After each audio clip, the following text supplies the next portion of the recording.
What's up, guys? Welcome back to part 2 of the series, But God, You Lied. I'm your girl, Christina. This is Singled Out Saturday. Singled Out is a place where I educate, I equip, and I empower singles on how to be single God's way. If you have not, which I don't know why, but if you have not hit that subscribe button, go ahead and hit that subscribe button. Don't forget to hit the bell right next to it so that you can get notified every time that there is a new video that's up.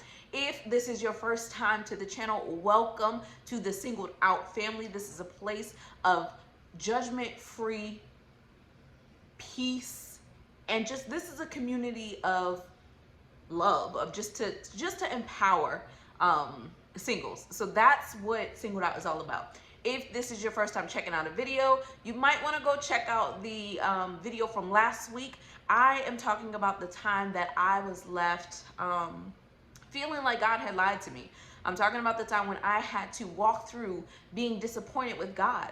And not because God lied, but because I felt like what he told me didn't happen the way I saw it in my mind. I felt like what he told me didn't play out the way I had envisioned it. I felt like, bro, you could have done anything else. You could have told me any other way. You're God, and you used this. You knew. And my biggest thing for God was, if you know me, you created me, you know how I'm going to react, you know how I'm going to respond. If you know all of these things, why in the world would you tell me a word and then you know I'm gonna respond the way I am? Why would you tell me why? And I never forget the response. And by the way, I just got this response like late last year, early this year. 7/7/17 occurred. I got that word back in 2015.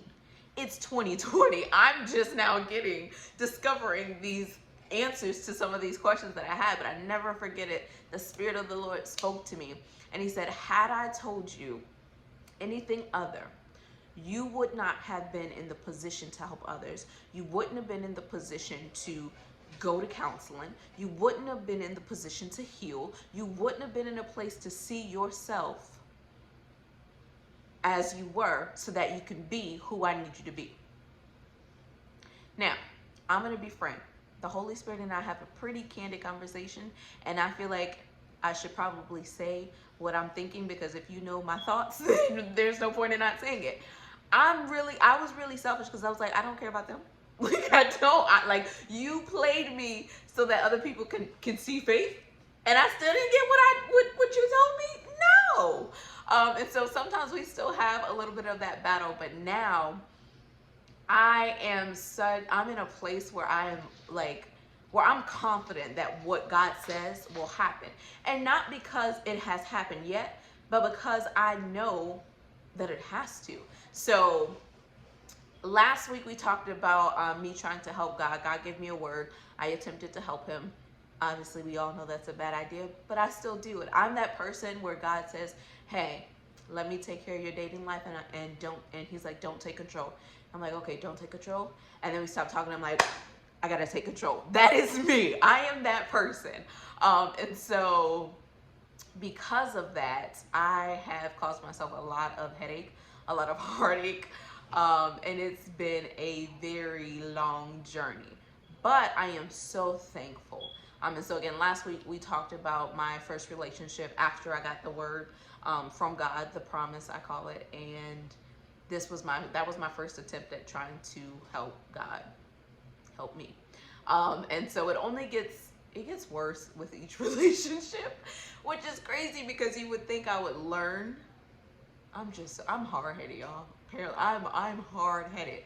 And so the next relationship, the one that we're going to talk about today, we will call him Joe. And Joe, I did not know this, but Joe is it numerologist? I guess he was a numerologist. No idea. And I let me just say this. I do believe that numbers, I believe that numbers mean something. The problem comes in when you start to allow what the numbers mean to dictate when you make the numbers your God. When instead of going to God, you were going to the number 8 means this, so I'm not gonna go that way. Or the number 5 means this, so I'm not gonna go that way. And yeah, no, no, it got weird and weird and weird. So let me start at the beginning.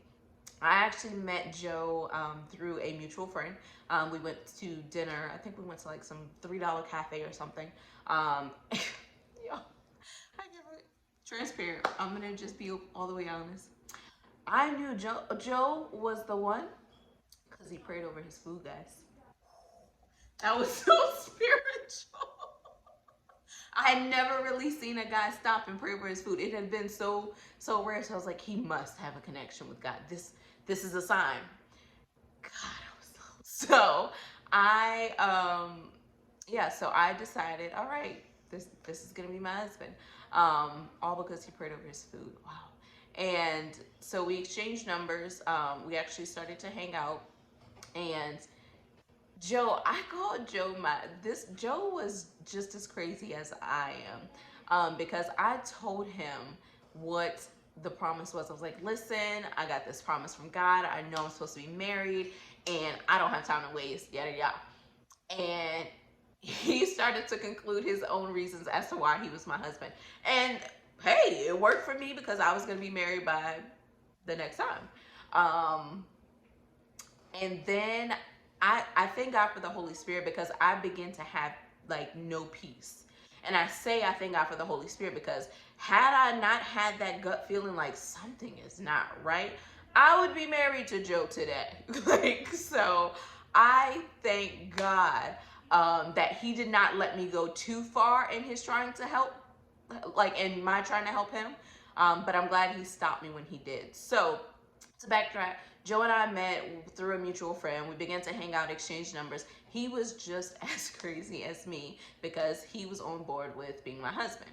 What we even discussed like moving in together. Joe actually went to the jeweler and bought a watch so that he can build up credit to buy me a ring. Yeah. So I mean, and this is all within weeks, like maybe 3 weeks of knowing each other. So would stay. I mean, it was crazy. I would always be with Joe, and it was fine. And I don't remember what triggered my gut. Like, this isn't right. I don't remember what I was gonna do, if I was gonna do something, or I have no idea. But I know we even talked to his family about getting married, and they like, y'all only known each other 3 weeks. Didn't make sense to anybody else, but in my mind, he prayed over his food, so it worked. So gosh, I wish I could remember what happened. Why am I just remember I was not, he started to annoy me, like annoy my soul. Like him just breathing was a problem for me. Where it would, why are you breathing like that? It was a problem, and I did not understand or recognize it until going going further. And so I actually stopped. I started to kind of avoid him. Hold on, Omari, I'm recording. Close the door. Sorry, guys. Parenthood. Anyway, so I began to just feel so weird, like weird, like it. There was literally no peace, and I began, and I think this is when I started to get angry with God because I was like, if this is who I'm supposed to marry, I don't even like him. Like I don't. Besides being tall, I don't like. I'm confused. And but I was so persistent on I gotta make this word happen. I gotta make this word happen. I don't care if you like it. God knows what's best. I just gotta do what I gotta do. And I never forget, he called me. I was at work, and he called me, and I was trying to figure out how to break up with him because I was like, it got to a point where I couldn't. I was like, this isn't right.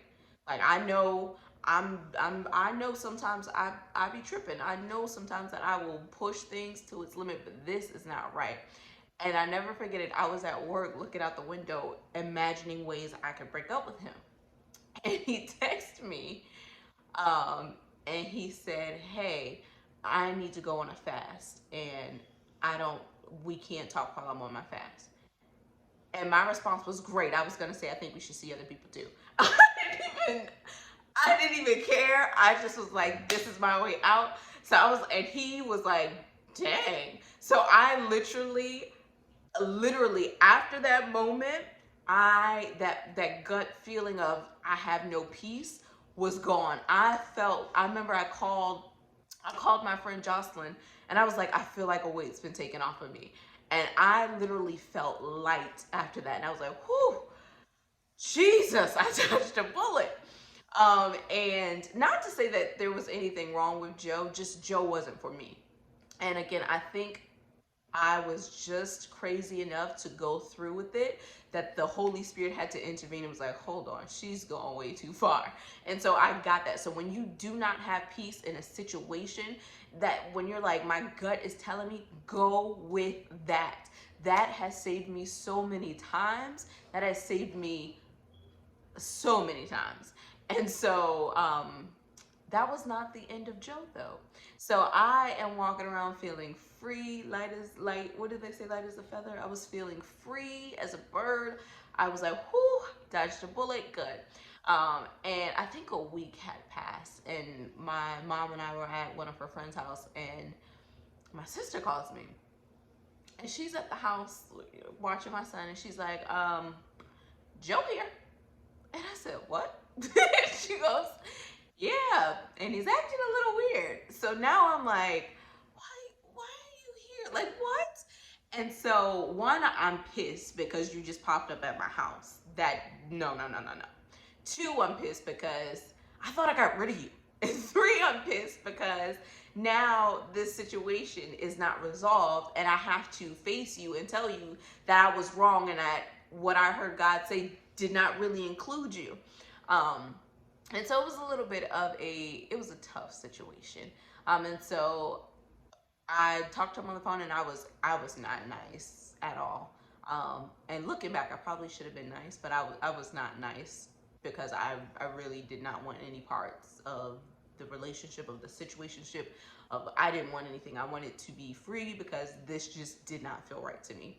And so I remember that my sister called back, and she goes, yeah, I made him go outside because he was tracing eights with his feet in the kitchen. And I was like, what is going on? And I just, me, if it don't sound right, I always go, oh, that's demonic. So I just was like, oh, he's demonic. So I had to leave to go home. And I never forget, we pulled up, and he is sitting in the car, and he pulls up next, he leaves the parking spot, pulls up next to us, and he's got the song, Bow Wow Wow, Yippee-yo, Yippee-yay. I think it was that song, and in like dogs barking, and he has it blasting, and he's literally coming out the window barking. And I'm like, what is going on? And so my mom's like, well, I'm gonna go upstairs and lunch outside. I'm like, if I don't come, I've been kidnapped and murdered. This is just the only way it's gonna end. And so I get in a car with Joe, who's barking and being weird. And he's like, we need to talk. Or what do we need? What do we need to talk about? And he goes, you know what we need to talk about? And then he proceeds to tell me that we need to call his friend and tell him that the dog is out. So now I'm freaking out because I've got all these Lifetime movies popping up in my head, and I'm like, oh God, the dog is out. He about to kill me. I don't know what's happening. Like, I don't know. And so I begin to freak out. I realized that one, he's been on a fast where he hasn't had pretty much anything to eat. He's been, instead of reading the Bible, he's been studying numbers. He's delusional. He's barking like a madman, and he is freaking me out. So I do what I know how to do best. I get confrontational, and I get defensive, and I jolt out the car, and I leave. And so Joe leaves, and I'm like, this just don't feel right. It feels weird. So I text him like, don't ever contact me again. That's it. Like, God bless you. angels protect you, but I'm out. This is above me now. So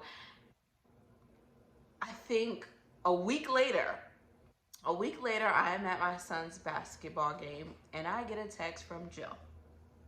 And Joe is apologizing and he's like, oh my God, I'm so sorry. I freaked you and your family out.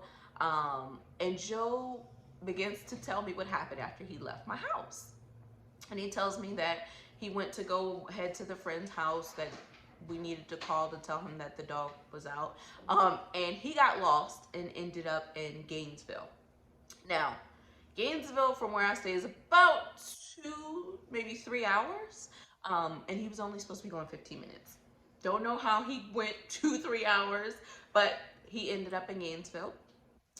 He ended up, per the conversation, he ended up taking a cigarette from somebody. Didn't know he smoked, but he ended up taking a cigarette from somebody and thinks it was laced.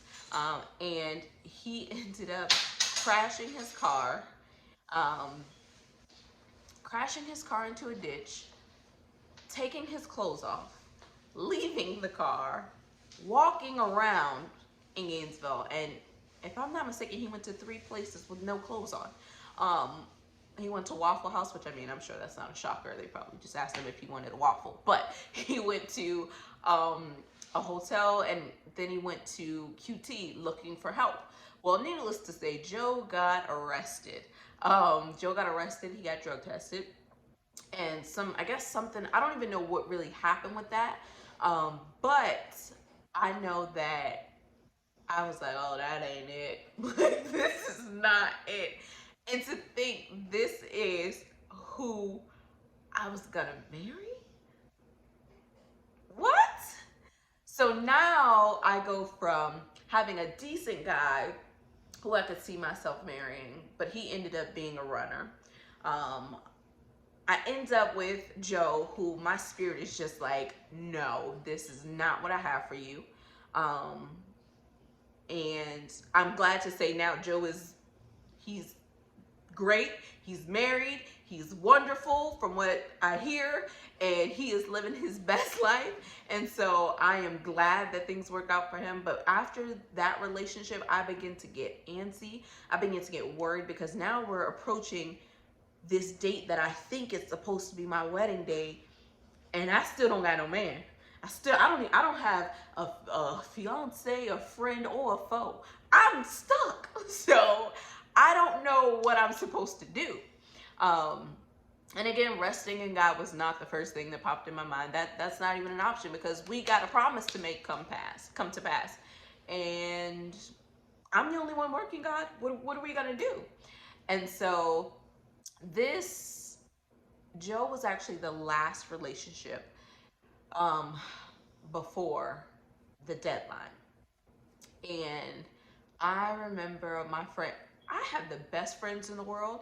They literally had no idea who I was going to walk down the aisle to. They had no idea what they were walking into, but they were determined that we going to be there because you can't walk down and marry a stranger by yourself. And so the day came, and all my friends and I, we went out for drinks into Hibachi, and I got dressed. I wore black to represent the death of the promise because now it's over. The date's here. Nothing's happened. I'm frustrated. And so that was it. So I went and I left. We went to eat. We went to drink. We went out. And that is where my anger for God developed. Like, went hard in the paint because now I look like a fool. Like, I looked like a fool before, but at least I looked like a fool that was working towards a promise. Now I look like a fool. The promise date has come. There's no promise. And what am I supposed to do? So I rebelled. I broke with Jesus, which that video will be coming out soon. But I broke up. I was like, I don't want anything to do with you. And I just began to ignore God. I begin to turn up the ratchet music so I can tune out the Holy Spirit. I begin to ignore everything that was good. I begin to self-sabotage. I just spiraled. Um, and then we go into relationship 3. And this one was a whole lot different. A whole lot different, which you'll find out next Saturday. So make sure you come back, you check out the last chapter to the Bagad Julad um, story, because it gets crazier. Crazier than Crazy Joe. Crazier than Crazy Joe. Yeah. So, love you guys. Check it out. Make sure you like, share, and don't forget to subscribe.